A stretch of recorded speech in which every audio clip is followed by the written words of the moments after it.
Hello, all my bottoms up babes. This is your soul master, Carrie, taking the messiness in life, mixing it up, finding the message, and serving it to you straight. Because healing isn't linear, it's layered, and sometimes the breakdown is just the beginning of your breakthrough. Here, we honor the ache, speak the life into silence, and give the broken pieces a place to belong. This is the space where truth meets tenderness, where your story is sacred and your scars are seen. So breathe deep, open up, listen up, and let the healing begin. Hello, all my bottoms up babes. This is your soul master, Carrie, taking the messiness in life, shaking it up, finding a message, and serving it to you straight. Today, I want to talk about keeping faith through the storm. But before I begin, I want to tell you about some exciting things coming up.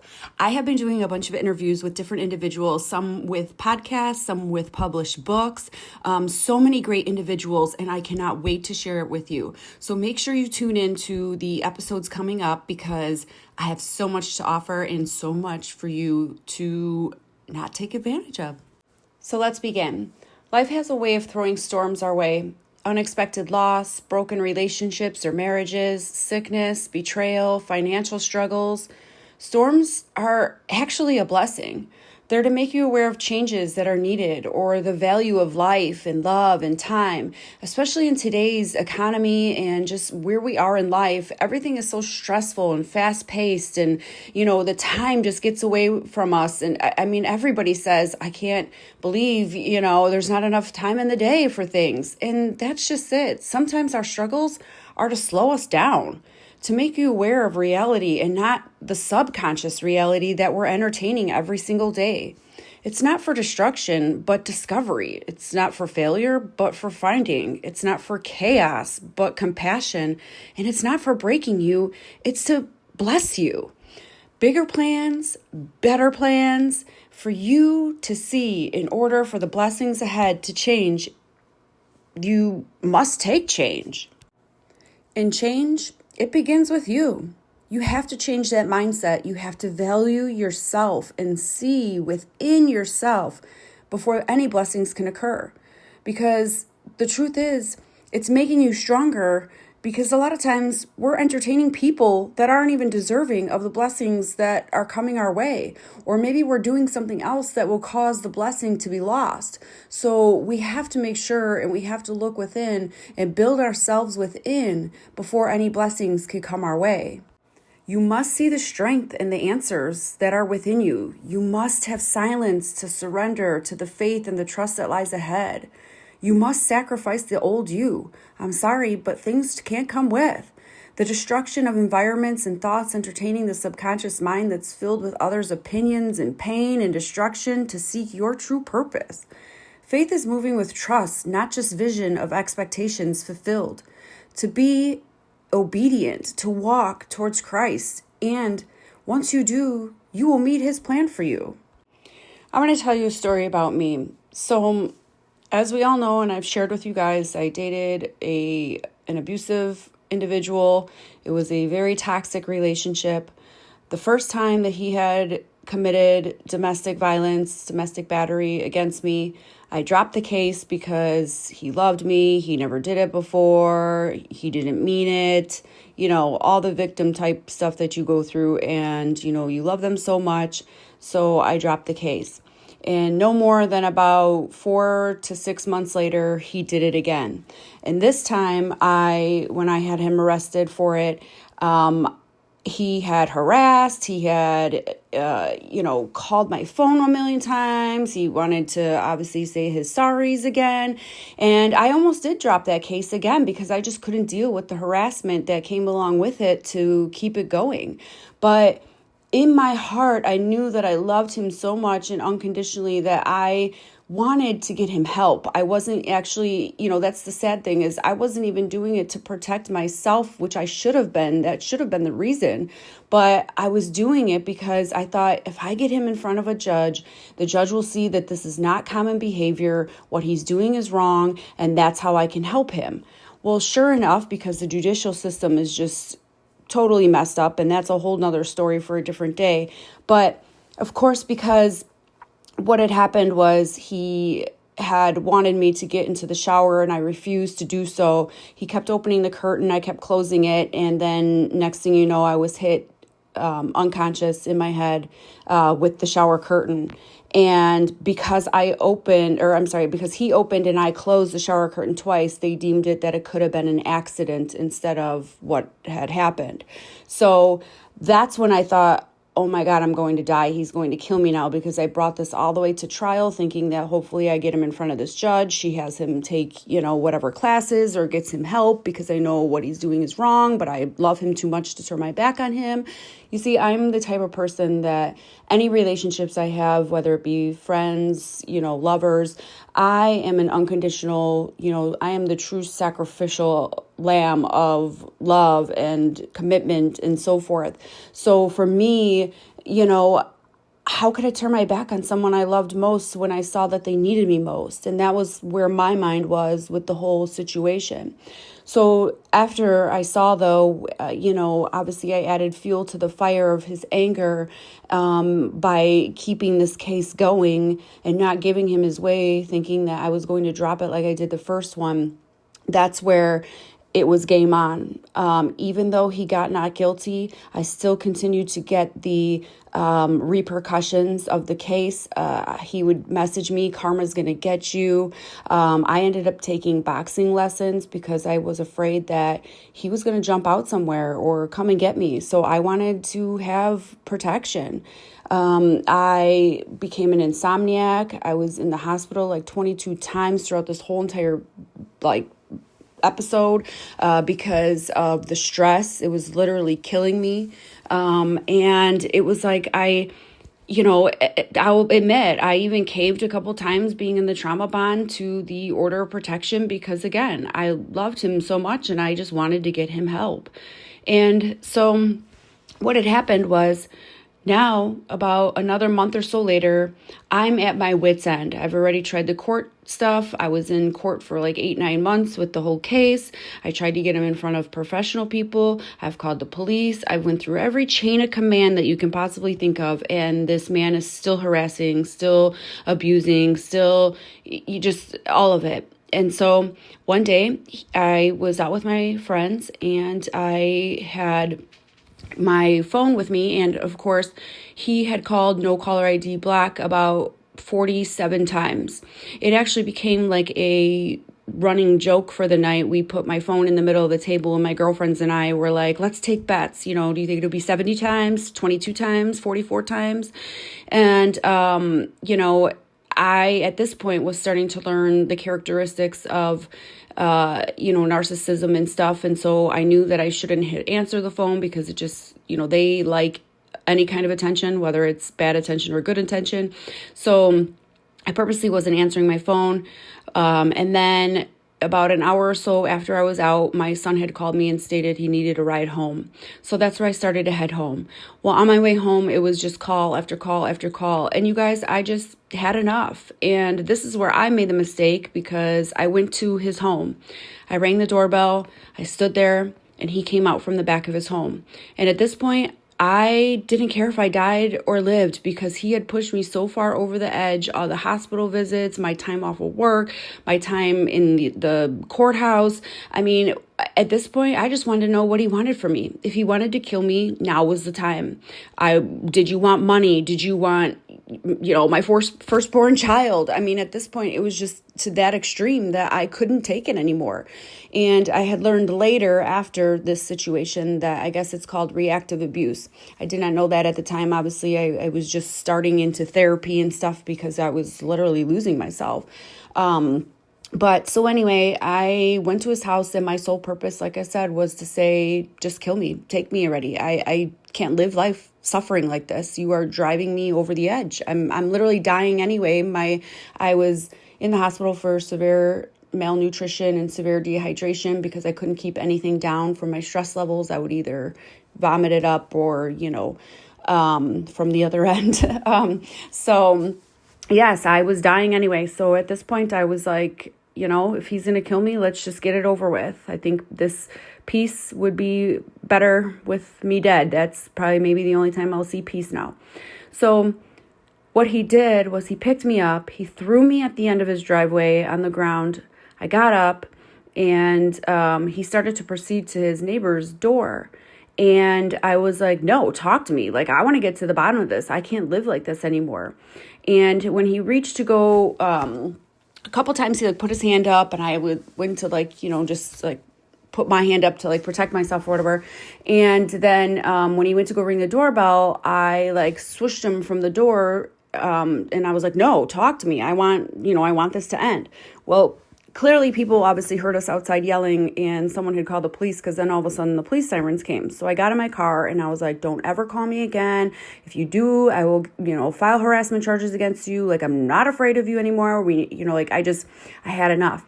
So then I like drove 2 blocks or so down, and the police pulled me over, of course. And they were like, did you just have this domestic situation? And I was like, listen, this man has called me 40 whatever times. I showed the guy my phone. I'm like, I've been in court with this man. Like, at this point, I just want him to do whatever it is that he wants to do to me, because he's driving me into the ground. I mean, and so the officer was like, just hang tight. And it was Memorial Weekend 2 years ago.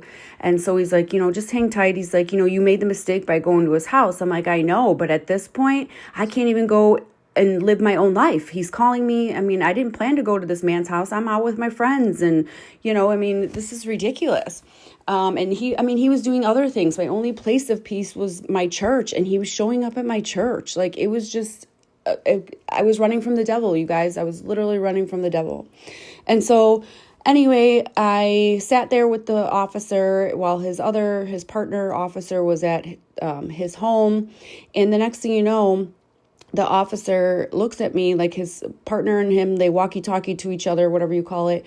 And he looked at me and he's like, put your hands behind your back. I'm like, what? And I like literally started laughing, because I thought the guy was joking around with me. And he's like, no, I guess he said that you did domestic battery against him. I was like, this is a joke, right? I'm like, he's the one that picked me up and threw me on the end of his driveway. And they were like, well, I guess we saw like you swatting at him, which was, like I said, I wanted him to not ring the doorbell, to not call the police, so that he would talk to me to get to the bottom of the case. And so sure enough, they took me in for domestic battery. Even in the police report, it says that my fingertips grazed his shoulder blades. Like, I mean, it's literally you can FOIA the report. It's literally in the report. But he did it purposely. That was my karma for making him go, because he purposely did it on a holiday weekend as well. So I couldn't just stay in the local police station. They actually, if anyone's from Chicago, 26 in California, they actually transferred me to 26 in California, and I couldn't see a judge until Tuesday. So I was in there for 4 days. I am not a convict. I don't do harm. I don't have a record or anything of that nature. People that know me, and have known me their whole life, know that I am a kind person. And not that I have to sit here and, defend myself by any means, but I'm just saying, like, this for me, like, when people heard, even, they were like, what? Like, you of all people? Like, so, but I'm telling you, the reason I'm sharing this with you is because that was faith.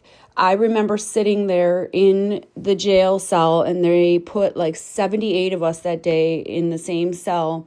I mean, I was in here with murderers, rapists. I did not sleep. I was like on adrenaline times 500, because I thought if I fall asleep, someone will probably try and rape me. And I mean, you had people in uniforms, like doc uniforms, like inmates. I mean, it was very, very traumatizing. Ugh, sorry, can't talk. But anyway, so I remember sitting there, and they give you one piece of bread and one piece of bologna, and you get that 3 times a day. And the bologna was like the color of wood. So clearly I wasn't going to eat that. So I was sitting there picking apart the bread. And I remember saying to myself in my head, like, give us this day our daily bread. And I want to tell you guys too, like, I'm not this like Bible thumper, crazy religious, like churchy, like woman. Okay. Like when I quote faith and structure and talk about God and so forth, like I found God, like I know that this was God that saved me. And that is where I became a believer. I've always believed in God. I've always gone to church, like as a child. And, I've always believed in the higher self, in Christ. But I was never I never sat there and read a Bible and was quoting Bible verses all day or anything like that. So, trust me, I have come from sin. I've done stupid stuff in life. I came from a very hard life. So when I say these things, I'm telling you this from my heart as a believer. And if you don't believe, or maybe you are or were where I once was, where you're okay, yeah, God, but I never really had a feeling or a knowing of it or whatever.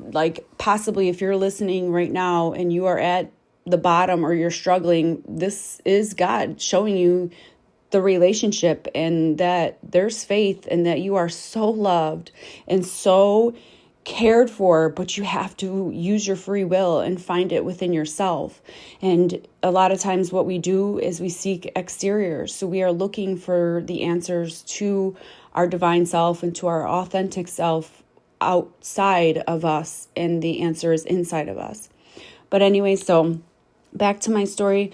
I was in this jail 4 days, and I didn't know at the time, but I was losing faith. I'm how could God do this to me? This man is literally abusing me and beating me up, and I go to court and I waste all this time, my, money, time, my stress. I'm the one sitting here dying, and now I'm the one that's framed as the inmate and the convict and the, bad person and so forth. I just couldn't believe it. I thought, how could God see everything, how much love and the things I've done for this man and how much he's abused me mentally, physically, emotionally, and this can't be, And so I was losing faith. I was seriously, I was turning my back on God and Christ, and now on the other side of it, I see that was actually God saving me, because here this man beat me twice, you guys. I dropped the first case, went through on the second case, and I still felt like I probably still couldn't have turned my back. And so when people ask individuals, how do you not leave after this person's abusing you? Ask yourself that question with someone you unconditionally love, like your child or something. If your child did something wrong, or someone you unconditionally loved, or love, I should say, does something wrong, would you turn your back on them? So I knew I would have went back. And so this was God's way of saying, listen, this man has beat you twice, has caused you so much harm, has turned your whole life upside down. You sit in this jail cell and you sit in silence and you look inside yourself and you see that this is me saving you, and you stop going back to that person. Enough is enough. And that literally was, once I was in that jail and I went through 19 months of court. Of course, obviously I won the case. I mean, I never doubted that, because of course I know that, you have to prove the truth. And I knew what the truth was. The truth was what I told the whole entire time. And the truth is what set me free. And that's where why I'm here and telling you my stories and things today. Because if you are losing hope and you are losing faith, I'm telling you, only God can see the side of the mountain that you can't see. And if you go into the Bible in Genesis 22, verse 9, Abraham was giving his son for a sacrifice, his son Isaac. And as Isaac laid on, Abraham had to build the place where Isaac was going to be sacrificed. And so he built it, and as Isaac laid there, in verse 9 is where it explains all this. And then in verse 13, it says how a ram got his horn stuck, and the ram was basically how he was able to get his son and then sacrifice the ram instead of his own child. So if you're at verse 9 in life, you have to keep going, because you can't see verse 13 yet. And that is where you need to have trust and faith and not lose faith, because you cannot see God's provision ahead. So ask yourself, why blame God for his lack of provision when you're bankrupt in your own obedience? You have to do the work. You have to seek inside yourself, and you have to know that even though this isn't planned, or where you are in life right now, or maybe you're in a dark place like I was, sitting in a jail room with 78 actual individuals that have caused harm and destruction in life. And not only that, but yeah, Jesus was a inmate as well. It's like I look back at all this and I'm thinking, oh my God, he's like, daughter, you need to listen, and you just keep going forward, keep being obedient, keep walking in Christ, to know that his plan is so much bigger for you. So as we come to a close of this episode, I just want to remind you, storms are not meant to destroy you, but to strengthen you. The winds may shake you, the waves may, rise against you, but your faith is truly an anchor that's going to hold you steady. Every storm has an end. There's nothing in life is forever. It's all temporary. And when the clouds finally break and the light shines through, you'll see that you weren't just surviving, you were being transformed. So if you're listening today and you feel like you're still in the middle of your storm, please hold on. Keep believing, keep trusting. The same God that carried you into the season is going to be the same one that carries you out. Thank you so much for joining me on this journey. And until next time, stay grounded, stay hopeful, and keep faith through every storm. I'm always here for you too, and many prayers. Talk soon. Have a great day.